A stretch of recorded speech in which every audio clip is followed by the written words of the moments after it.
بسم اللہ الرحمن الرحیم۔ بستی کتنی دور بسا لی دل میں بسنے والوں نے۔ قسط دہم، تحریر کردہ سید شمشاد احمد ناصر صاحب، مبلغ سلسلہ امریکہ۔ وہ لکھتے ہیں کہ خاکسار کو مقبور کا سیرالیون میں 1986 تک خدمات سر انجام دینے کا موقع ملا۔ وہاں سے الوداع ہو کر ہم کچھ دن مبارک احمد طاہر صاحب حال سیکریٹری نصرت جہاں کے ہاں رہے اور ان کی مہمان نوازی سے لطف اندوز ہوئے، کیونکہ یہ میری اہلیہ کے پھپھی زاد بھی ہیں۔ اللہ تعالیٰ انہیں صحت و عافیت کے ساتھ رکھے۔ ان کی بیگم محترمہ بشرا صاحبہ اور بچیوں نے بہت خندہ پیشانی سے ہماری خدمت اور مہمان نوازی کی۔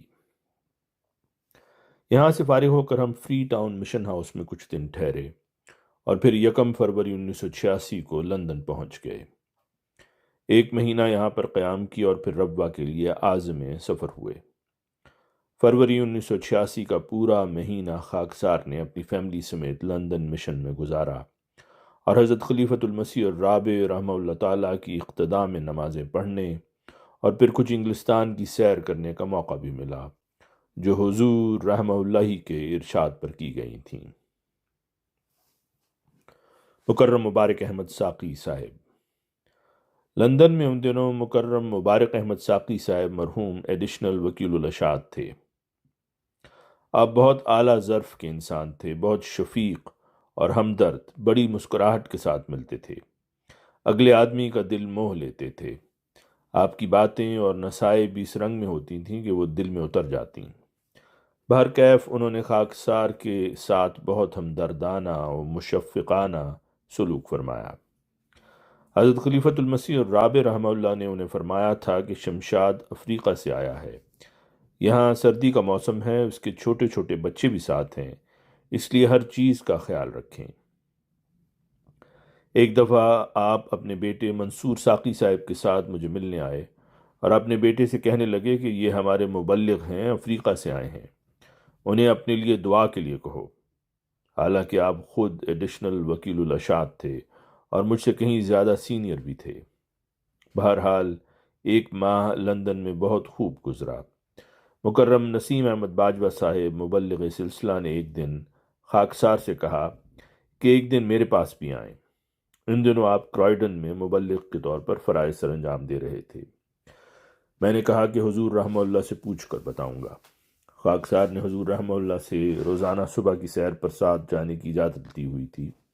ایک تو وہ مس کرنے کو جی نہیں چاہتا تھا، دوسرے اجازت لینا ضروری تھا۔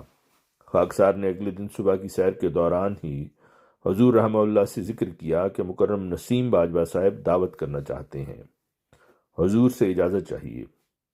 آپ رحمہ اللہ نے فرمایا ہاں ہاں ضرور جائیں، وہاں کا مشن بھی دیکھیں۔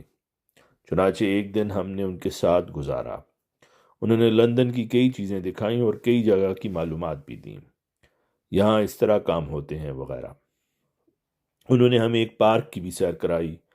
فروری کا مہینہ بہت سرد تھا اور سردی کے علاوہ متعدد مرتبہ برف باری بھی ہو چکی تھی، اور ہمارا تو یہ پہلا موقع تھا برف باری دیکھنے کا۔ ربوہ میں آمد، قیام اور امریکہ کے لیے تقرری۔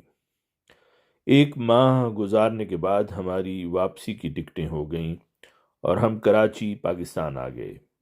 میرے ابا جان اور امی جان ہمیں لینے کے لیے آئے ہوئے تھے۔ 2-3 دن کراچی کے گیسٹ ہاؤس میں قیام رہا اور کراچی سے بذریعہ چناب ایکسپریس ہم ربوہ آ گئے اور دفتر میں حاضری لگوائی۔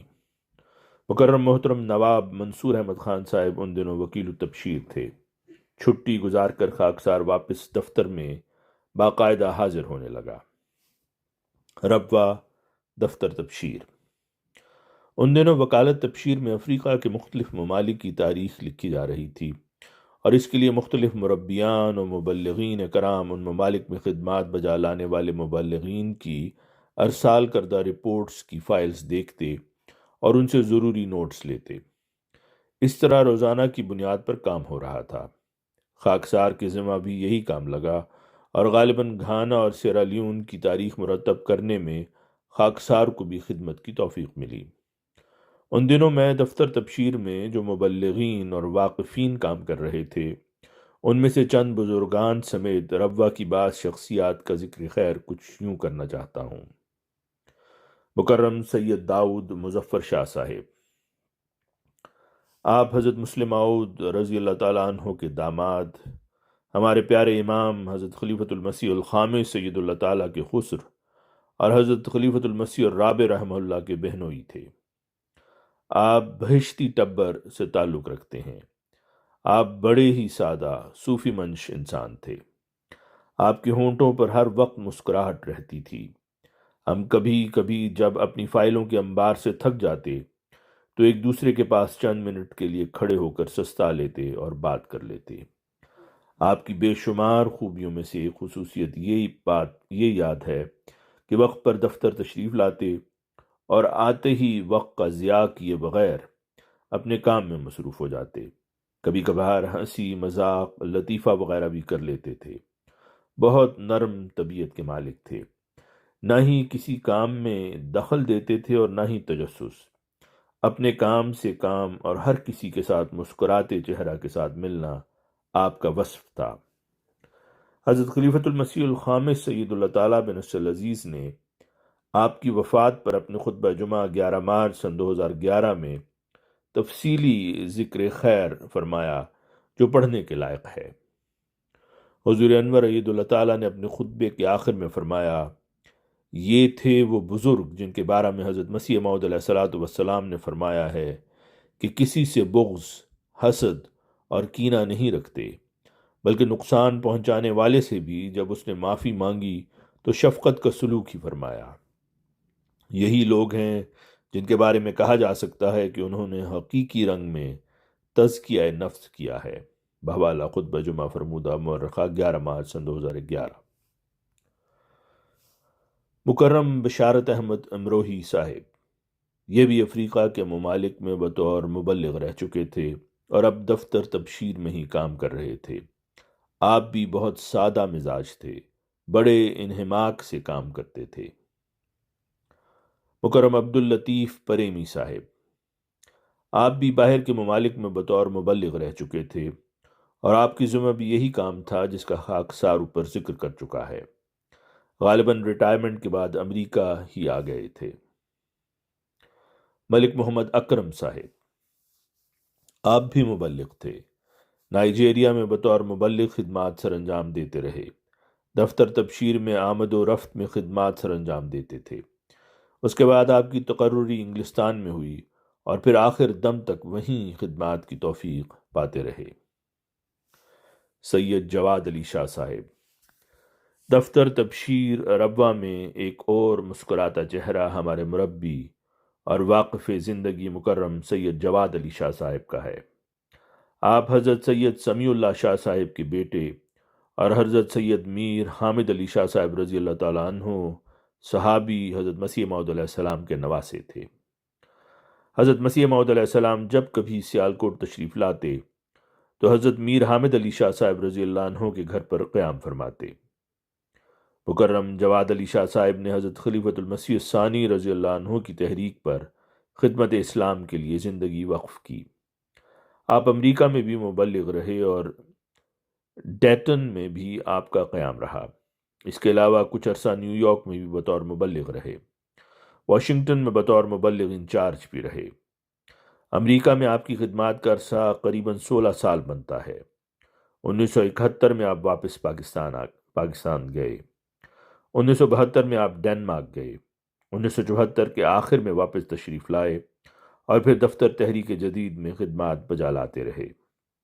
آپ کے بارے میں کہہ سکتا ہوں کہ آپ نہایت سادہ اور شگفتہ مزاج تھے، جماعت کے کام کرنے میں انہماک رکھتے تھے، ہر ایک کے ساتھ پیار اور نرمی کا سلوک فرماتے تھے۔ جماعت اور خلافت کے شیدائی تھے۔ 1992 میں آپ ریٹائرڈ ہوئے اور 16 اگست 1994 کو آپ کی وفات ہوئی۔ انا للہ و انا الیہ راجعون۔ آپ نے اپنا وقف بہت اخلاص کے ساتھ نبھایا۔ میں نے کبھی ان کی طبیعت میں سختی نہ دیکھی۔ آپ کے ایک بیٹے امریکہ میں رہتے ہیں۔ سید ولی اللہ شاہ صاحب، سید جواد علی شاہ صاحب کے ساتھ ایک اور بزرگ سید ولی اللہ شاہ صاحب کا ذکر کرنا بھی مناسب معلوم ہوتا ہے، جو واقف زندگی تھے۔ آپ سید جواد علی شاہ صاحب کے برادر نسبتی یعنی اہلیہ کے بھائی تھے۔ آپ ان 15 خوش نصیب واقفین میں سے تھے جنہیں حضرت مسلم موعود رضی اللہ تعالیٰ عنہ کی ہدایت پر 1946 میں مشرقی افریقہ جانے کی سعادت ملی۔